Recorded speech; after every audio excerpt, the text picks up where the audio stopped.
ahli perbintangan Nabi Idris alaihi salam. Nabi Idris alaihi salam merupakan keturunan Nabi Adam alaihi salam. Ayah beliau bernama Yarud, kakeknya bernama Mahlil, dan kakek buyutnya adalah Sis. Kakek buyutnya yang bernama Sis tidak lain adalah anak laki-laki Nabi Adam alaihissalam. Sis merupakan pewaris ajaran-ajaran Nabi Adam alaihissalam. Sehingga menurut pendapat sebagian ulama, beliau juga merupakan seorang nabi. Nabi Idris alaihissalam dilahirkan di daerah Babil atau daerah di mana negara Irak sekarang ini berada. Menurut kitab-kitab tafsir, beliau hidup 1000 tahun setelah Nabi Adam alaihissalam wafat.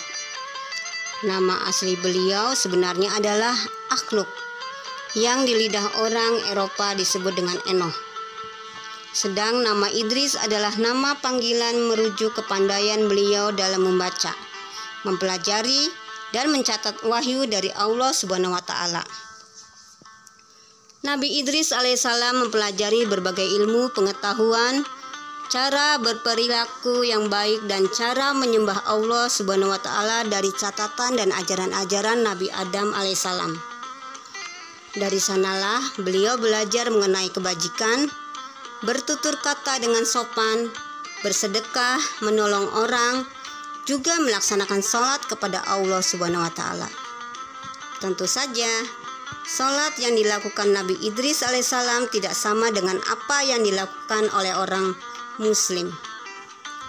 Sebab setiap nabi yang diutus oleh Allah Subhanahu wa Ta'ala mempunyai syariat dan tata cara beribadah masing-masing. Suatu hal yang tiada beda di antara para nabi yang diutus oleh Allah Subhanahu wa Ta'ala ke bumi adalah ajaran dan dakwah keduanya yang menyerukan agar manusia mengimani bahwa Allah Subhanahu wa Ta'ala Maha Esa. Allah Subhanahu wa Ta'ala tempat meminta. Allah Subhanahu wa Ta'ala tidak beranak dan diperanakan, dan tiada sekutu bagi Allah Subhanahu wa Ta'ala. Manusia diciptakan di dunia ini semata-mata untuk menyembah Allah Subhanahu wa Ta'ala. Bukan lain, ajaran ini disebut dengan ajaran tauhid. Nabi Idris alaihissalam juga mengajarkan ajaran tauhid sebagaimana kita mengenal ajaran tersebut dari risalah yang dibawa oleh Nabi Muhammad SAW. Menurut suatu riwayat, Nabi Idris alaihissalam cukup lama bermukim di Mesir untuk berdakwah dan menegakkan agama Allah Subhanahu wa Ta'ala. Beliau mengajarkan tauhid, cara menyembah Allah Subhanahu wa Ta'ala, serta mengajarkan berbagai pedoman hidup agar manusia selamat dari kesengsaraan di dunia dan siksaan di akhirat nanti. Nabi Idris alaihissalam juga menyebarkan kepandaian dan kemahiran dalam berbagai bidang ilmu agar memudahkan kehidupan manusia. Beliau memang dikenal ahli dalam ilmu berhitung, ilmu perbintangan atau astronomi, mampu menciptakan alat-alat perkakas untuk mempermudah pekerjaan manusia, dan menguasai bermacam ilmu lainnya. Nabi Idris alaihissalam adalah sosok yang selalu berpegang pada kebenaran. Beliau adalah orang yang sangat jujur, baik dalam perkataan maupun perbuatan. Jadi, beliau tidak pernah berbohong selama hidupnya. Beliau juga tidak pernah menipu atau mengkhianati siapapun. Pribadi Nabi Idris alaihissalam sangat baik dikarenakan akhlak beliau yang amat mulia. Kitab suci Al-Quran menyebut Nabi Idris alaihissalam sebagai orang yang mempunyai derajat sangat tinggi dalam penilaian Allah Subhanahu wa Ta'ala. Nabi Idris alaihissalam adalah salah seorang keturunan Nabi Adam alaihissalam yang sangat membanggakan. Beliau adalah sosok yang sangat rajin dalam belajar, kreatif, juga pemberani. Kebanyakan anak dan cucu Nabi Adam alaihissalam adalah orang-orang yang soleh. Meskipun begitu, ada saja di antara mereka yang akhirnya menjadi orang jahat. Mereka adalah saudara Nabi Idris alaihissalam dari keturunan Kabil yang tinggal di daerah Babilonia. Kabil adalah anak Nabi Adam alaihissalam yang durhaka kepada Allah Subhanahu wa taala. Kabil durhaka kepada Allah Subhanahu wa taala karena menolak dijodohkan dengan Labuda. Dia lebih menginginkan untuk mengawini Iklimah daripada mengawini Labuda. Anak-anak Sayyidah Hawa, istri dari Nabi Adam alaihissalam, selalu melahirkan anak secara kembar yang terdiri atas seorang laki-laki dan perempuan. Anak kembar pertama adalah Kabil yang berjenis kelamin laki-laki dan Iklimah, anak perempuan. Anak kembar kedua adalah Habil, anak laki-laki, dan Labuda yang seorang perempuan. Allah Subhanahu wa taala memerintahkan kepada Nabi Adam alaihissalam agar mengawinkan anak-anaknya secara silang. Dengan kata lain, anak laki-laki tidak dibolehkan untuk mengawini saudara perempuan yang lahir bersamaan dengannya atau kembarannya. Harus diingat pula, perkawinan dengan saudara-saudara seperti ini hanya diperbolehkan oleh Allah Subhanahu wa taala di zaman dahulu ketika jumlah manusia masih sedikit. Kabil rupanya menolak perjodohan di atas karena Labuda, saudara kembar dari Habil, tidak secantik Iklimah, sehingga dia menganggap perjodohan tersebut tidak adil. Dalam menyikapi penolakan Kabil ini, Nabi Adam alaihissalam pun menguji keimanan dan kepatuhan di antara anak-anaknya.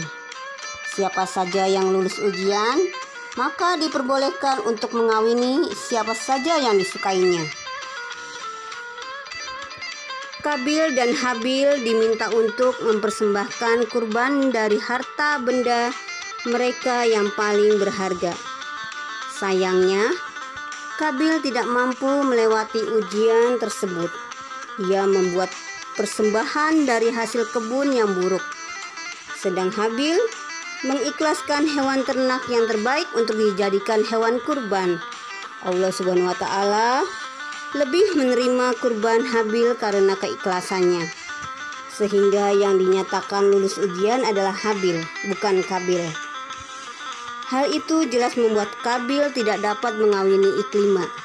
Didorong rasa kecewa dan iri kepada Habil, muncul niat jahat di hati Kabil untuk mencelakai saudaranya.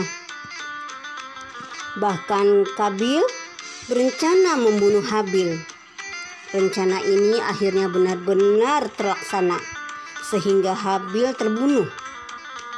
Ketika Nabi Adam alaihissalam mengetahui Habil terbunuh di tangan kakaknya sendiri, beliau sangat menyesalinya. Apalagi Habil adalah anak soleh yang diharapkan dapat menjadi pewaris ajarannya. Begitu pula, beliau sangat menyesalkan tindakan Kabil yang tega membunuh adiknya sendiri. Setelah membunuh adiknya, Kabil tidak pulang ke rumah. Ia merasa sangat malu kepada keluarganya, terutama kepada ayahandanya, Nabi Adam alaihissalam. Karena peristiwa ini, Nabi Adam alaihissalam kehilangan dua anak laki-laki sekaligus, yaitu Habil yang terbunuh dan Kabil yang melarikan diri. Meskipun Kabil telah melakukan dosa besar, Nabi Adam alaihissalam tetap berdoa kepada Allah Subhanahu wa taala agar dia kembali menjadi orang yang baik dan soleh. Doa Nabi Adam alaihissalam dikabulkan oleh Allah Subhanahu wa taala, sehingga Kabil bertobat kepada Allah Subhanahu wa taala. Meskipun begitu, Kabil memutuskan untuk tinggal di tempat yang jauh dari ayahandanya. Dia disebut tersebut memilih tinggal di daerah Babilonia. Di Babilonia, Kabil membangun keluarga dan masyarakat sendiri. Namun, lama setelah Kabil wafat, banyak dari keturunannya yang mengingkari Allah Subhanahu wa Ta'ala. Mereka sering sekali mengerjakan perbuatan maksiat. Bahkan ada di antara mereka yang tidak mau lagi menyembah Allah Subhanahu wa Ta'ala. Rupanya mereka itu sudah melupakan Allah Subhanahu wa Ta'ala dan mengabaikan ajaran-ajaran yang pernah disampaikan oleh Nabi Adam alaihissalam. Mereka lebih menuruti hawa nafsu dan bisikan-bisikan iblis.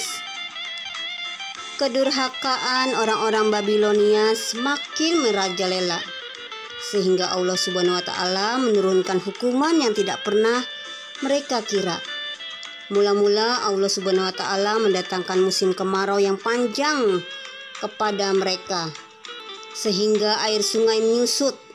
Semua sawah dan ladang menjadi kering sehingga menyebabkan cadangan makanan habis. Banyak dari keturunan Kabil yang meninggal akibat kelaparan dan kekeringan. Inilah akibat mereka tak mau mendengarkan kebaikan.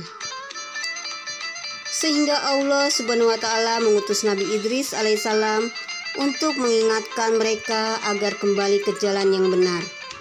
Nabi Idris alaihissalam pun turun tangan dan memohon kepada Allah Subhanahu wa Ta'ala untuk mengakhiri hukuman tersebut.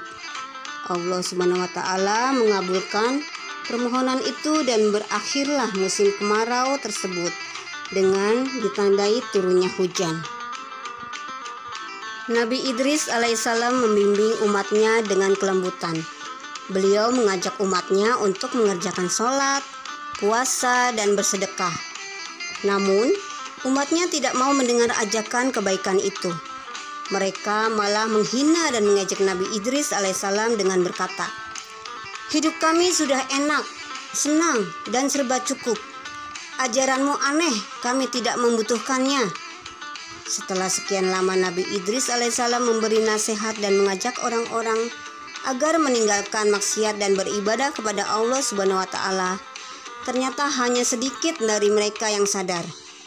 Adapun sebagian besar yang lain malah semakin erat berteman dengan iblis. Tidak hanya menolak ajakan kebenaran, lama-kelamaan banyak pula di antara mereka yang kemudian menjadi penentang Nabi Idris alaihissalam.